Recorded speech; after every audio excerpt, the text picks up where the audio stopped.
Good evening. Welcome to South Asia Newsline. I'm Yeshi Chanzom. Here are the top stories we are tracking for you on Thursday, the 20th of May. Indian Prime Minister asked for constant upgradation of ideas, innovation to defeat COVID-19. Nepal's top court scraps appointment of 7 ministers who are not lawmakers. And Sri Lanka to shut its borders amid raging third wave of coronavirus.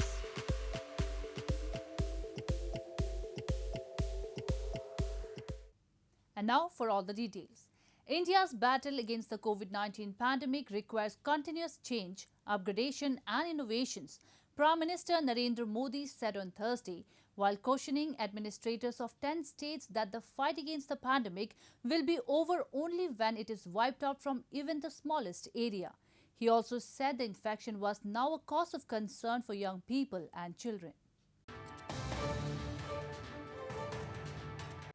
Indian Prime Minister Narendra Modi, during a virtual meeting with district magistrates from 10 states regarding the COVID-19 situation on the ground on Thursday, said, "Our strategy to deal with COVID-19 should be dynamic, innovative and constantly upgraded just as the virus mutates." In view of the declining active COVID-19 cases across the country, the Prime Minister cautioned the states against laxity in COVID-appropriate behavior and expressed concern that infection was now a cause of concern for young people and children. There is a growing worry that a particular aggressive strain, B16172, is infecting younger age groups. He said that coronavirus vaccine wastage was a major problem in the country and asked district officials to make sure that this was curbed.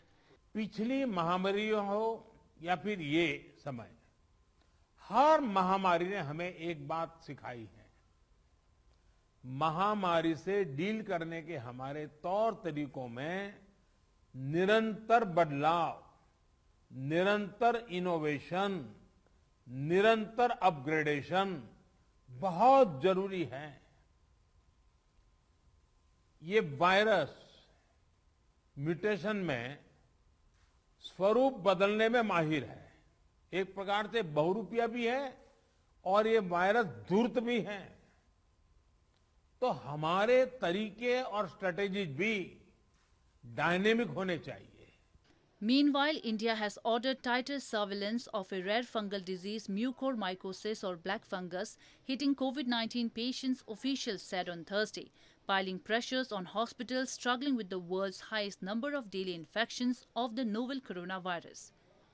Two Indian states, Telangana and Rajasthan, have declared mucormycosis as an epidemic after rapid surge. Mucormycosis or black fungus usually infects people whose immune system has been compromised, causing blackening or discoloration over the nose, blurred or double vision, chest pain, breathing difficulties and coughing blood.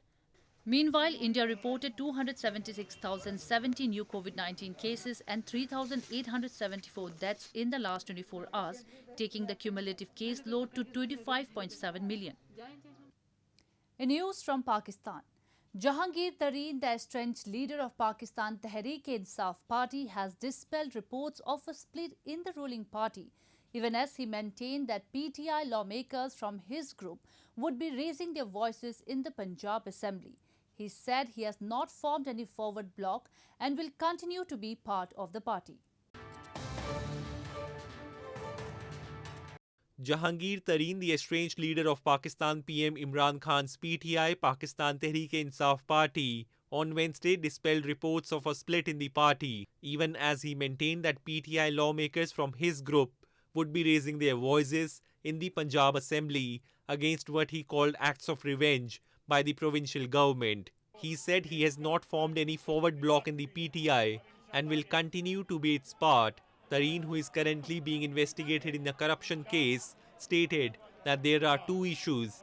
One is related to the FIRs filed against him, while the other issue is about the Punjab government's actions. Meanwhile, Interior Minister Sheikh Rashid Ahmed downplayed the rift within the PTI, as he said that members of the Tareen group will support Prime Minister Imran Khan in the upcoming budget session. He said such groupings in any party are a routine matter. Tareen, a businessman and a sugar tycoon, is seen as a kingmaker and is known to have wooed many politicians to join PM Imran Khan's political party, helping him win the elections that made him the Prime Minister in 2018. Moving on, Pakistan's Foreign Minister Shah Mahmood Qureshi has criticized Afghanistan's National Security Advisor Hamdullah Mohib's recent remarks over Pakistan's Afghan policy, in which he accused Islamabad of using the Taliban for its own war. Qureshi, during a parliament session, said Afghanistan should decide what it wants. Pakistan's Foreign Minister Shah Mahmood Qureshi has said that on one hand, Afghan President Ashraf Ghani urges Pakistan for cooperation, and on the other hand, his aides level baseless allegations against Islamabad as he responded to Afghanistan's National Security Advisor Hamdullah Mohib's recent criticism of Pakistan's Afghan policy. Speaking in a session of Pakistan's parliament earlier this week, Qureshi asked Ghani to decide what he wants from Pakistan. Last week, during an event in Afghanistan's Nangarhar, Mohib had hurled accusations at Pakistan's spy agency ISI for allegedly using the Taliban for its own war.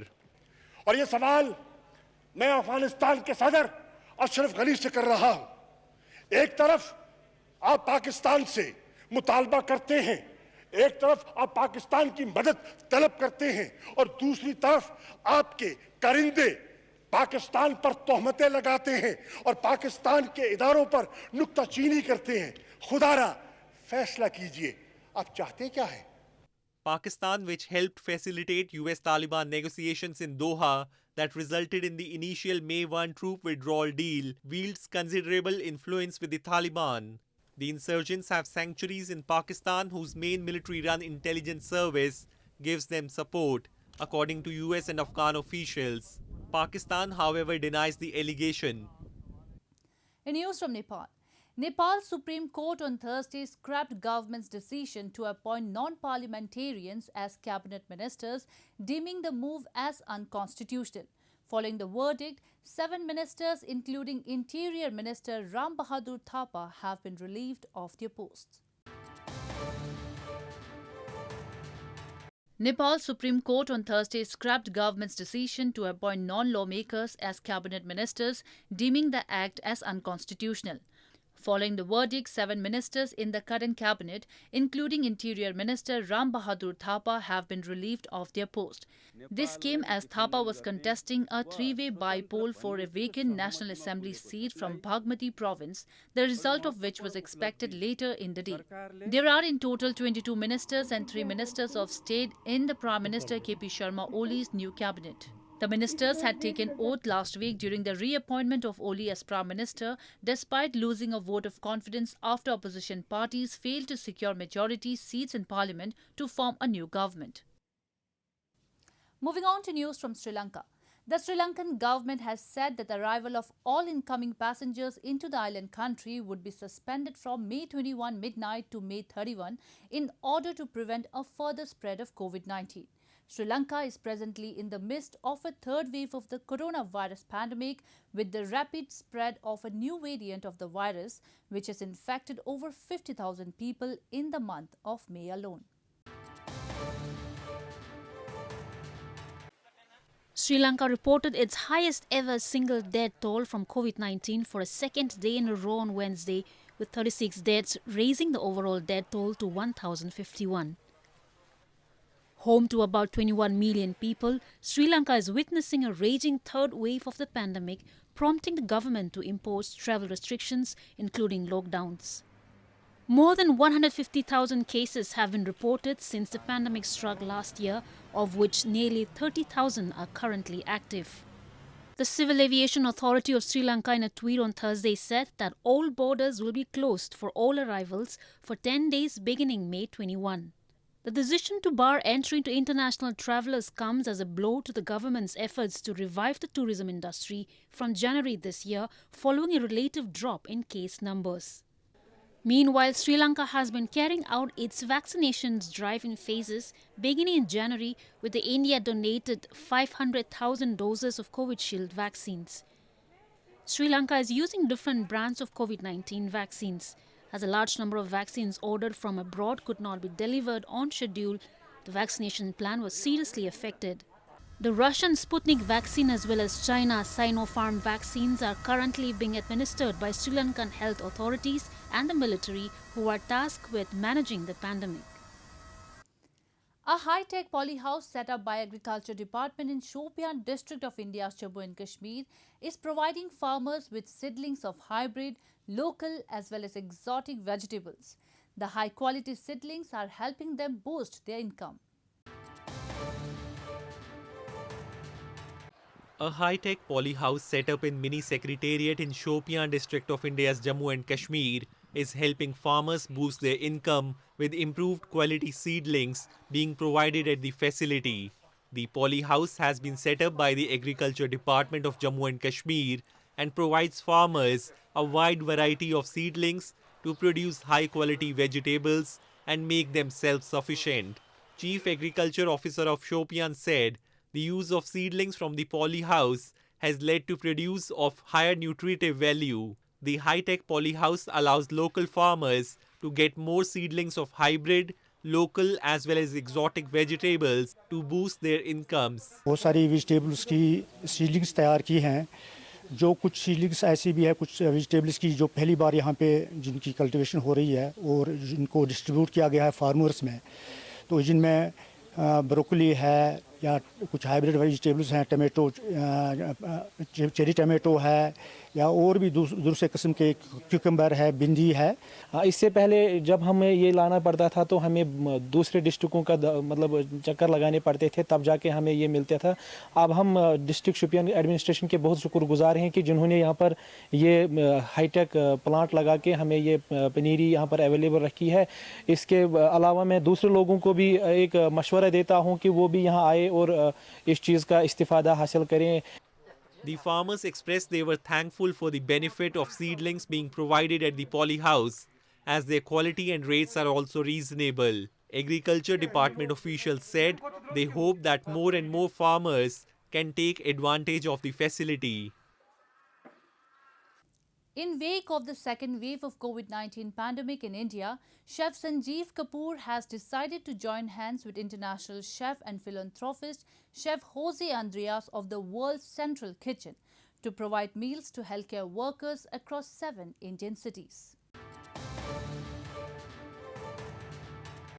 Indian chef Sanjeev Kapoor joined hands with an initiative which provides free lip-smacking delicacies to healthcare staff of various hospitals across cities. Kapoor, in coordination with luxury hotels Chain Touch and a social welfare group, World Central Kitchen, is providing about 17,000 meals daily to hospitals in over half a dozen cities across the country. Indian Medical Association earlier said that a total of 244 Indian doctors have lost their lives in fighting the second wave of the coronavirus during March and April. काफ़ी cities के अंदर अब करीब 17,000 से ज़्यादा daily meals supply किए जा रहे हैं, फ्री एकदम, जिसमें डॉक्टर्स हैं, नर्सेज हैं, वार्ड बॉयज़ हैं, क्लीनर्स हैं, उन सबको खाना दिया जा रहा है।